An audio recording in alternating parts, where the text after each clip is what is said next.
Two wheel power transmission রিয়ার axle. এই যে পুরাটা দেখতেছো এটা ডিফারেন্সিয়াল। অনেকে এটা ফুটবল বলে, কেউ এটাকে তেল কাউন বলে, কেউ ফুটবল বলবে, কেউ হান্ডি বলবে, কেউ তেল কাউন বলবে। আমরা কি বলবো? ডিফারেন্সিয়াল। যদি আর একটু লং করতে চাই তাহলে বলতে হবে differential gear box. Differential gear box. Engine শক্তিটা উৎপাদন করবে, সেই শক্তিটা চালক প্রক্রিয়াজাত করবে গিয়ার বক্সের মাধ্যমে। গাড়ি কি সামনে দৌড়াবে না পিছনে দৌড়াবে? গাড়ি ফাস্ট গতিতে দৌড়াবে না লাস্ট গতিতে দৌড়াবে? এটা কার মাধ্যমে করবে? গিয়ার বক্সের মাধ্যমে। এবার গিয়ার বক্স থেকে শক্তিটা প্রক্রিয়াজাত হয়ে ডিফারেন্সিয়ালে ঢুকবে। এখন ডিফারেন্সিয়াল ও হলো সুবিধাবাদী। ডিফারেন্সিয়াল সুবিধাবাদী, যে স্পিড দিয়ে শক্তিটা এখানে ঢুকছে, স্পিড যতটুকু আছে, টর্ক যতটুকু আছে, ডিফারেন্সিয়াল আসলে স্পিডটা কমবে, টর্কটা বাড়বে। স্পিডটা কমাবে কারণ ইঞ্জিনের স্পিডটা অনেক বেশি ছিল, সেই বেশি স্পিডটাকে কিছুটা কমাবে এবং যে টর্কটা ইঞ্জিনটি ছিল তার থেকে টর্ক বৃদ্ধি করবে, বাড়াবে। বাড়ানোর পর এই ডিফারেন্সিয়ালে এই যে দুই দিকে শক্তি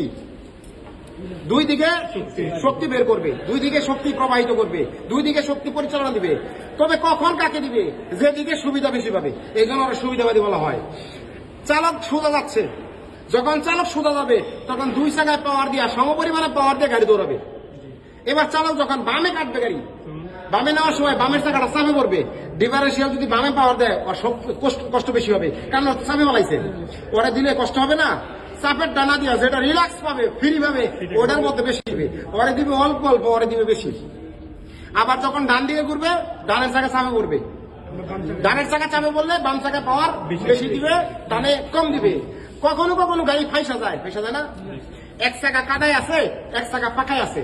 পাকা যেটা আছে ওটা তো স্ট্রংলি দাঁড়িয়ে আছে, ওটা ঘুরবো না। আর ওর নিচে টাকসারটা নরম তুলতুলা হয়ে গেছে। তো ডিফারেন্সিয়াল দেখে যে দুই চাকায় শক্তি দেওয়ার সময় এটা একটু দিতে যায় শক্ত, এটাও দিতে যায় শক্ত, পরে যদি এটা নরম আছে অনায়াসে দিচ্ছে সম্পূর্ণ শক্তি এক চাকায় দিয়ে খেলে অনেক ঘুরাবে, শুধু অনেক ঘুরাবে। তার মানেও কিন্তু রিল্যাক্স মোডে থাকবে তখন।